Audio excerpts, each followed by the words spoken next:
Hello, Fear the Meerkat here. Welcome to another episode of Let's Play. I was a teenage exocolonist. So, Solana's already obviously got a good relationship with Dees. Our storyline with Sim has ended, and this is going on for a lot more episodes than I thought it would be. So I was thinking I'm not going to go, and for the next couple of episodes I'm going to stay in the colony, because that takes less time. You spot Tangent leaning against the wall outside engineering. She's yawning, rubbing her eyes and staring off into space. She startles as you walk up. Oh, Solana has just taken a short break. Dad? Yes, so simply. I didn't sleep last night, or the night before. I was working on bonus assignment for biology class.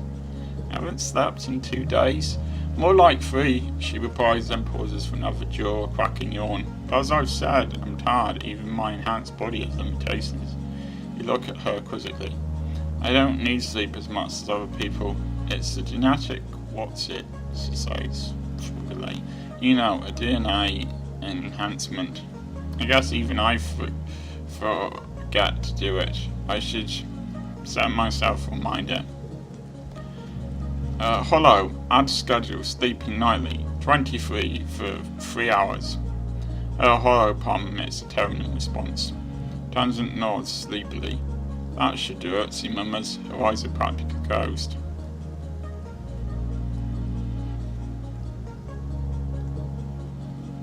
Tangent follows you obediently into the engineering wing, too tired to protest. You slip into the med-bay blanket and pull off the shelf. By the time you return, Tan's already asleep, curled up in an egg chair in the waiting room. You gently place a blanket over her and she hums happily before going slack with much needed sleep.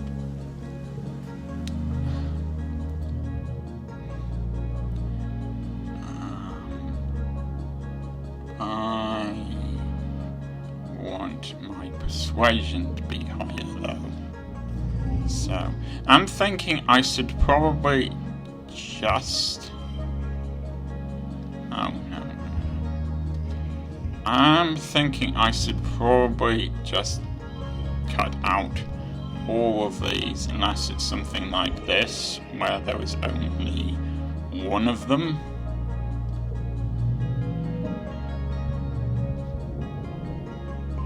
Extra persuasion is good. So is going on the walls, because going on the walls allows me to talk to these.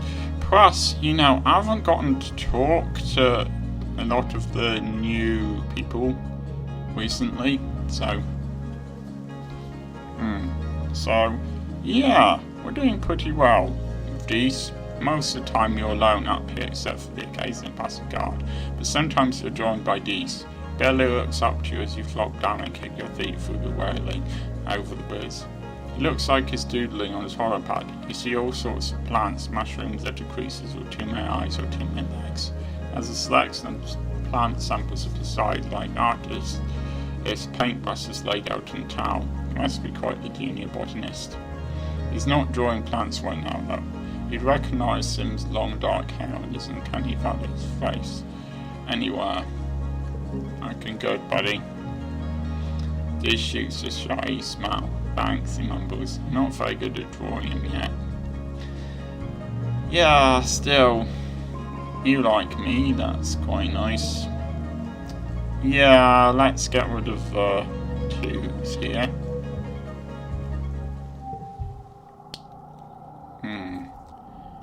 Well. You got anything to say? Probably not. I know, there is stuff I could buy that might interest him, but I'm not going to because I don't know what that stuff is. This is standing stock still, staring out into the wilderness. It doesn't matter what we do or how hard we fight, it matters. Nature is going to win in the end, it always does. Yes, so I I'm going to increase my empathy. Or not. I thought I could increase my empathy in the crash, but I guess the crash doesn't really exist anymore. Will tutoring increase my empathy? Yes, it does. Okay, let's do this then. But first, let's have coffee.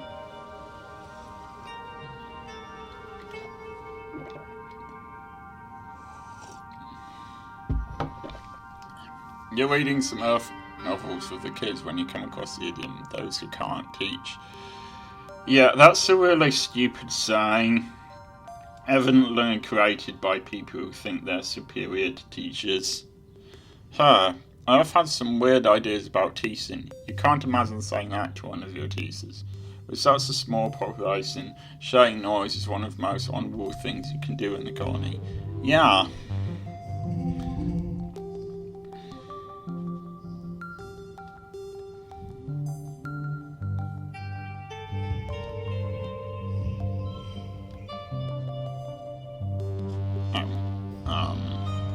No. There we go. Good.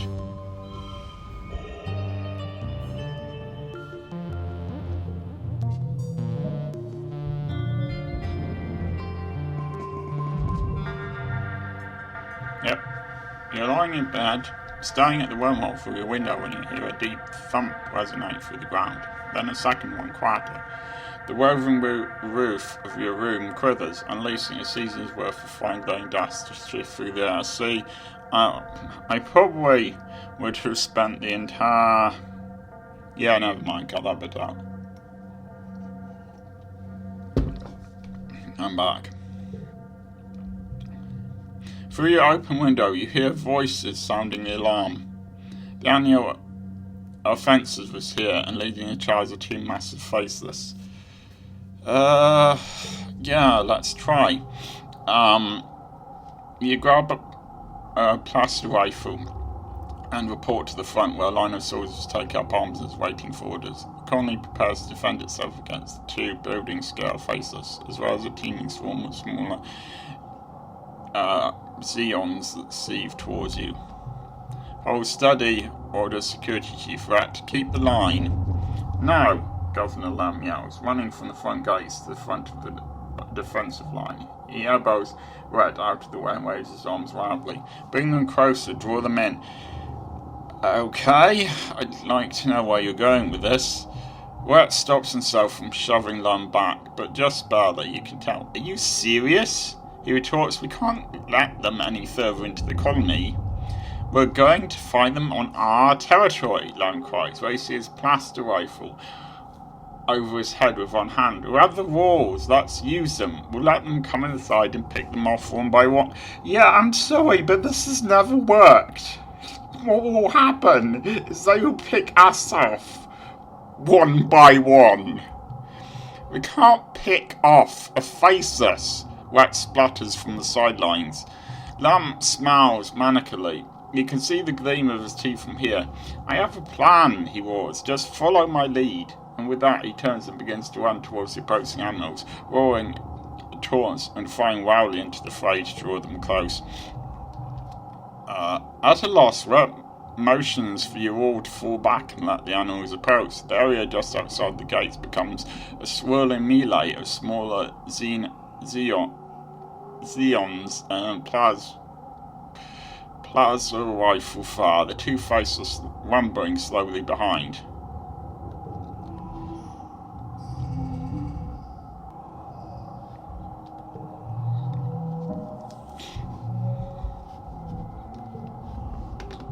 You're not exactly a professional soldier, but you manage to hold your own against the Zeons, even though you still scream and retreat when something gets too close. You don't injure any humans with your Plaz rifle, at least. Out of the artillery smoke, wafting over the battlefield, Lamb comes running. Here they come, he shouts joyfully, and ploughs for the gates with the two faces scabbing behind him. It's without a double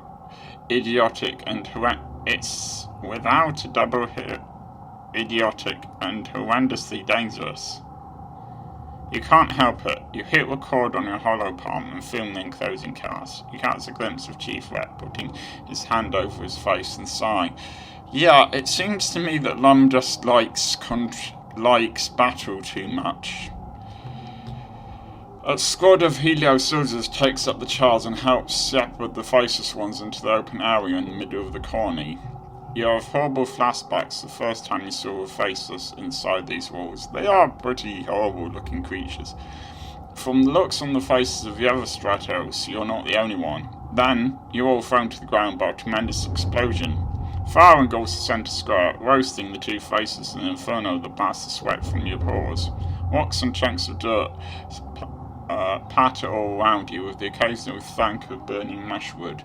These soldiers nearest the base all recoil in surprise. Clearly, no one but Num knew that the square had been rigged with explosives. He didn't think anyone would caught in the blast, but it was close. Lum stands before the blaze, laughing finally at the two tortured faces as they roast to death. You raise your hollow palm to capture the image, his silhouette dark against the column of flame and smoke. It was ridiculously dangerous and stupid, but it does look pretty cool in your recorded footage. People filter out of their hiding places, shielding their faces from the heat coming off the bonfire in the middle of the square. On the horizon, the first watery rays of quiet sunrise are struggling to make a dent in the hot orange glare. The colony's first suppressant system is turned on the square, revealing the charred corpses of the two faceless.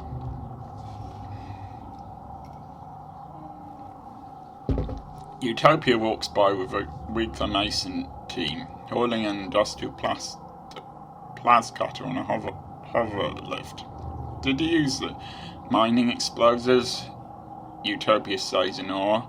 Mighty bold of him, those things would blow a hole in the mountain, or creeks, I suppose. She sighs. Wish he could have saved them from mining. That must have been the last of them. We're sure can't make more. Then she and her crew are out of earshot as they pick their way down the blast crater to carve up the faceless for recycling. Fortunately, the colony was well defended. You and the other colonists have been fortifying the defence, putting security above all else. Tonight's defence was still a resounding, if massive, success, but if Utopia is right, you don't have any more of those explosives now. You can't just nanoprint unstable molecules like that. What are you going to do during the next attack?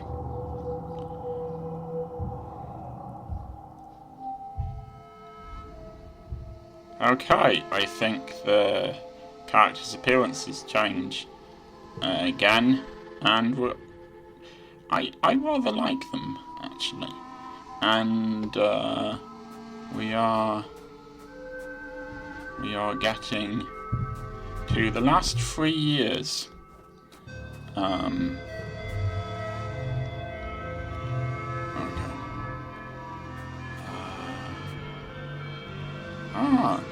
Yo. Over the years, a lot of people started wearing less clothing than you remember from when you were growing up when the climate control stratospheric. Definitely a lot less than in the hobbits brought from Earth.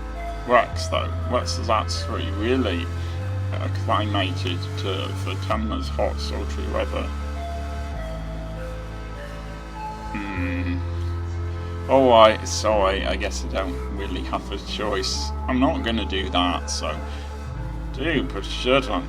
Are you kidding me? He asked, throwing his arms wide. I don't really have a lot of options in my dialogue choices. First, it's hot as balls out here.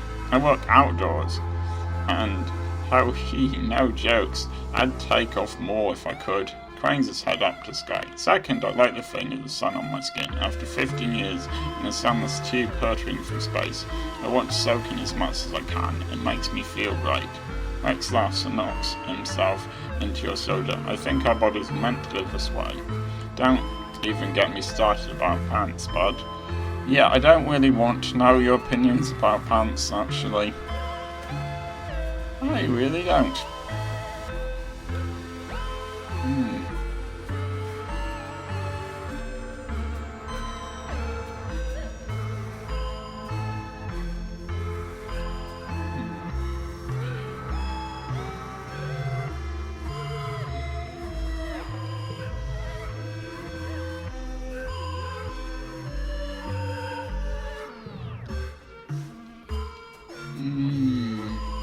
Not really sure what else to do here, so let's continue to work on increasing our persuasion here.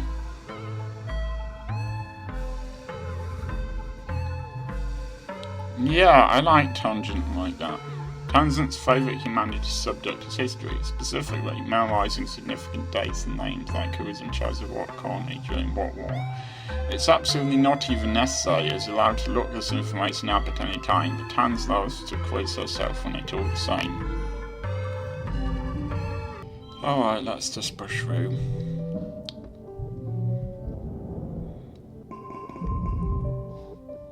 I like that picture of her as well, that's cool.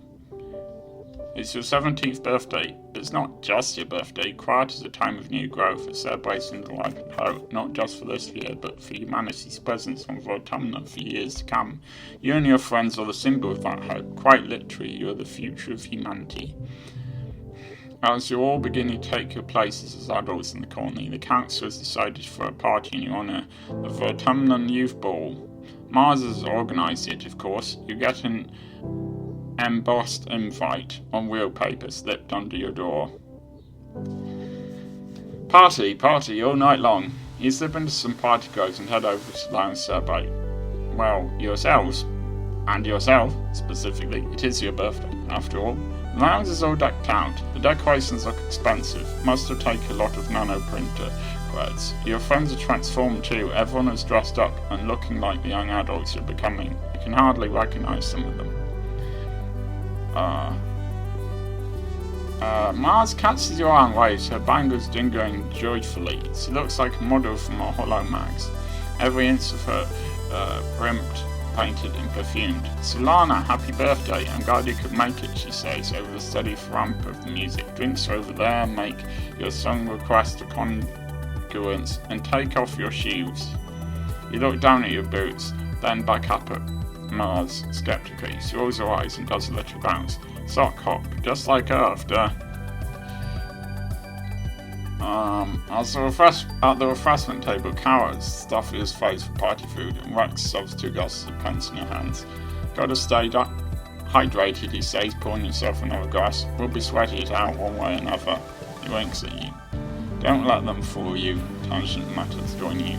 She smears a glob of something pink and meaty looking on a cracker. It's a well-documented phenomenon that people inexperienced with imbibing alcohol will begin to act as if they're drunk, even if they're completely sober. Direct, she adds. I mean, of course, that I'm not going to suffer any bad behaviour. Rex grins as he pulls the flask out of his vest and pours a healthy addition into his glass. Who says it's going to be an act? Let's get a little loose. Come on, it's a party. The music changes to something with a fast, pounding beat. Rex throws his head back and howls. Woo! It's time to dance. You, Rex and Mars take to the dance floor. After a while, an enemy follows, pulling Vase behind her. You all dance until it feels like her heart is going to burst. From excitement, from exertion, and from the sheer joy of throwing yourself around the room with your friends. Naomi, who's playing DJ with congruence, spins up something a little slower, more romantic. Grab a partner and pull them in close, they announce dreamily. Whatever distance you both feel comfortable with. Everyone giggles awkwardly and shuffles around, feeling the intangible friction of teenage politics. Who dances with whom? Who makes the first move? Is Deese even here? Oh, okay. I like the way Deese is dressed. That's cool. Deese is standing over by the DJ screen, helping Naomi with the song selection. He freezes up when you ask him to dance, stammering an excuse, but Naomi gives him a playful shove towards you. Go dance with Solana, they say. I can handle things.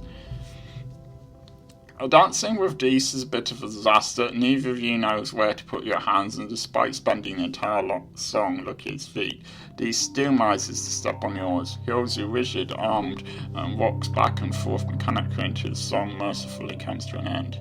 Other couples don't seem to have your lack of chemistry. An enemy and Vase have skipped dancing and gone straight to sucking face. Deese looks at them for just a bit longer than is appropriate, then busts and flees the dance floor. After the slow songs, Naomi spins Congruence's music library to something a little more balanced to it. Dance floor once more falls with bodies ready to gyrate the night away. But the tones are abruptly interrupted by Governor Lund's here speak hijacking the feed. He strides the stage, flanked by security chief Rep. Everyone on the dance floor whines in unison, having some buzzkill adults stop the music, but Lamb just raises his hand and smiles indulgently. Look at all of you, he says, young pioneers. I look at you and see the future, not just of this colony, but of all humanity. It gets a few people rolling their eyes. You've heard this before. We're here. Good man, a real good man. Really, the best of the colony. Shared this poem from a great earth poet, Lamb continues. Now, I'm not one for poetry myself, but damn if it isn't something I want to share with you kids tonight on eve of something. Something really big. He goes his throat and reads from the solar poem. We cannot tarry here, we must bear the brunt of danger. We, the youthful sinewy races, all the rest on us depend. Down the others, through the passes, up the mountain steep, conquering, holding, daring, venturing as we go the unknown ways. Pioneers, oh pioneers, we primeval force felling, we the river steaming, vexing we and piercing deep the mines within, we the surface broad surveying, we the virgin soul upheaving, pioneers, oh pioneers.